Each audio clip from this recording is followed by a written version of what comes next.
Welcome back friends. Welcome back to another video session from this channel. So in this video session we will be studying regarding the various inhibitors which inhibit the transcription mechanism in case of prokaryotes and as well as in case of eukaryotes. Is it clear? So what are the various inhibitors which inhibit the transcription mechanism? So the various inhibitors which inhibit the transcription mechanism in case of prokaryotes and as well as in case of eukaryotes, they include rifampicin. Is it clear? Rifampicin, actinomyosin D and alpha amanitin. So for your better understanding, let me write it on the board. So what are those? The very first one is rifampicin.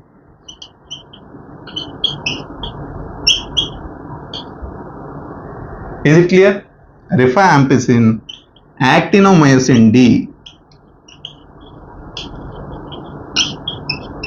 And the next one is alpha amanitin.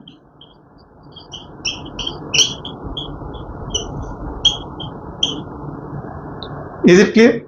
So right now we will be studying regarding the mode of action, how the specific inhibitors they are capable to inhibit the transcription mechanism in case of prokaryotes and as well as in case of eukaryotes. Is it clear? So here the specific rifampicin, it is capable to inhibit the transcription mechanism only in case of prokaryotes but not in case of eukaryotes. Is it clear? So as I have already mentioned you earlier, in case of prokaryotes, the specific RNA polymerase enzyme, it do not possess any different types, but the specific bacterial RNA polymerase enzyme itself it possesses different subunits. So what are the different subunits of the bacterial RNA polymerase enzyme? The various subunits of the bacterial RNA polymerase, they include alpha 1 and alpha 2. Is it clear? Alpha 1 and alpha 2, beta 1 and beta 2 and omega. So here the beta subunit of the RNA polymerase enzyme, it is the specific subunit which is responsible for the successful incorporation of the RNTPs during the transcription mechanism. Is it clear? So let me write it here. Beta subunit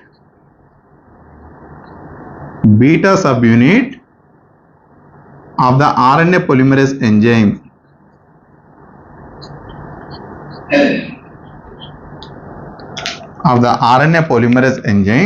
it is responsible for the incorporation of RNTPs during the transcription mechanism. Is it clear? So here to the beta subunit of the bacterial RNA polymerase enzyme, the specific rifampicin it successfully recruits there. So once when the specific rifampicin, when it successfully recruits to the beta subunit of the bacterial RNA polymerase enzyme, under such condition, the specific rifampicin it inhibits the successful incorporation of RNTPs. So once when the specific rifampicin, when it inhibits the incorporation of RNTPs, under such condition, the specific bacterial RNA polymerase enzyme, it is unable to induce the synthesis of mRNA. So in this way, the specific rifampicin, it is capable to inhibit the transcription mechanism in case of prokaryotes. Is it clear? And the very next common inhibitor which inhibits the transcription mechanism or the transcription process, it includes actinomyosin D. Is it clear? So let me write it on the board. So let me erase it. Actinomyosin D.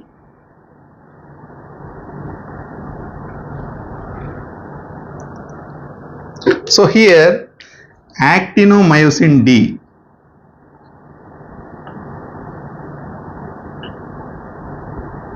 the specific actinomyosin D, it is capable to inhibit the transcription mechanism or the transcription process both in case of prokaryotes and as well as in case of eukaryotes. Is it clear? So here the specific actinomyosin D, it possesses or it contains a specific ring, and that specific ring it is nothing but what? Phenoxygen ring. Is it clear? So let me write it here. What it is? Phenoxygen ring.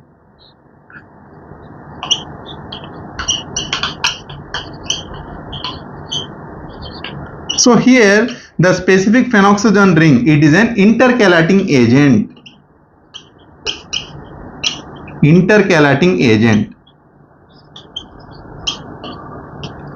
The specific actinomyosin D, it binds to the specific minor groove of the DNA. So if we consider the specific DNA topology, the specific DNA, it possesses or it consists of one major groove and as well as one minor groove. So here to the minor groove of the specific DNA, the specific actinomyosin D, it successfully recruits there. So here in order to recruit to the minor groove, the specific actinomyosin D, it takes the advantage of a specific base pairing, and that specific base pairing, it is nothing but what? GC base pairing.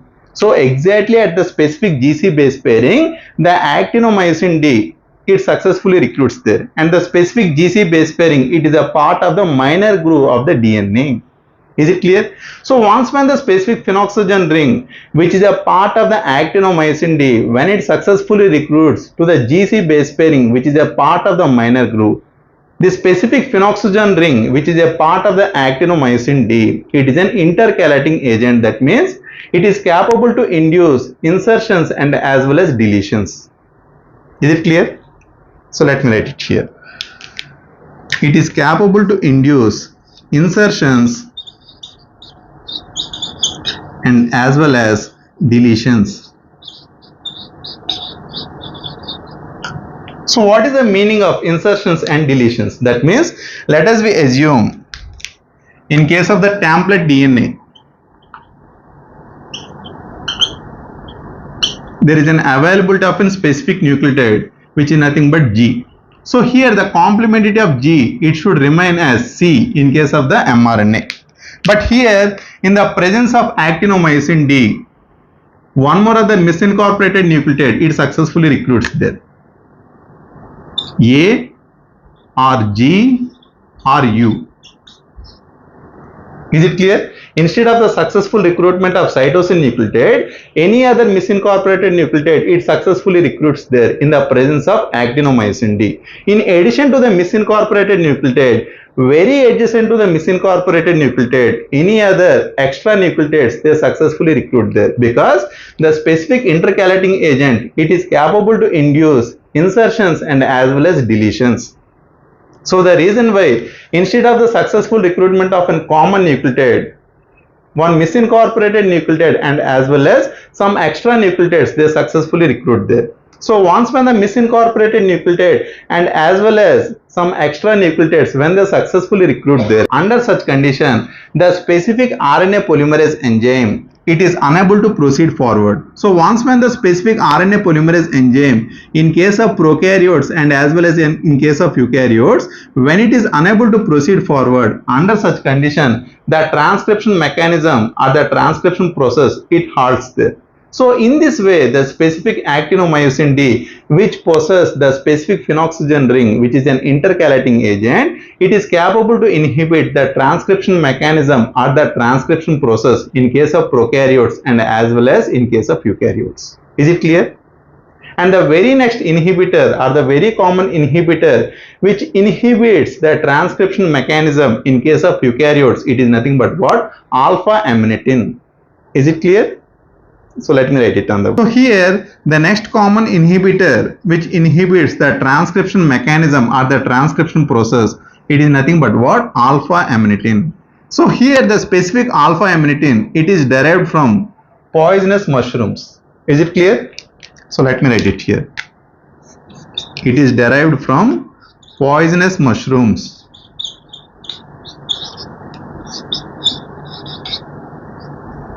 Poisonous mushrooms.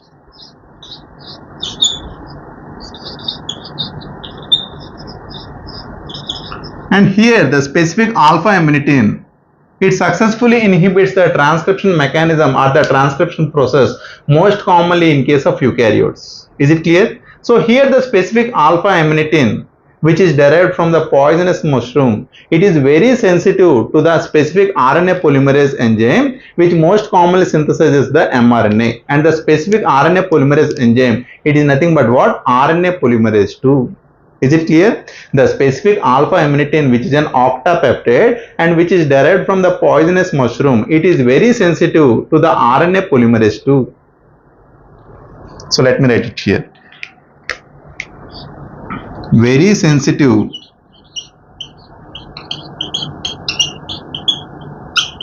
to RNA polymerase 2. And it is moderately sensitive to RNA polymerase 3. Moderately sensitive to RNA polymerase 3. RNA polymerase 3. And here the RNA polymerase 1, it is not sensitive to alpha amanitin. Is it clear? So all these are the various inhibitors which inhibit the transcription mechanism or the transcription process in case of prokaryotes and as well as in case of eukaryotes. So I hope that this video will help you a lot. So if you like this video, just hit the like button and share it to your friends. And I remember you people to subscribe my channel for getting more and more videos what I make day to day. Thank you.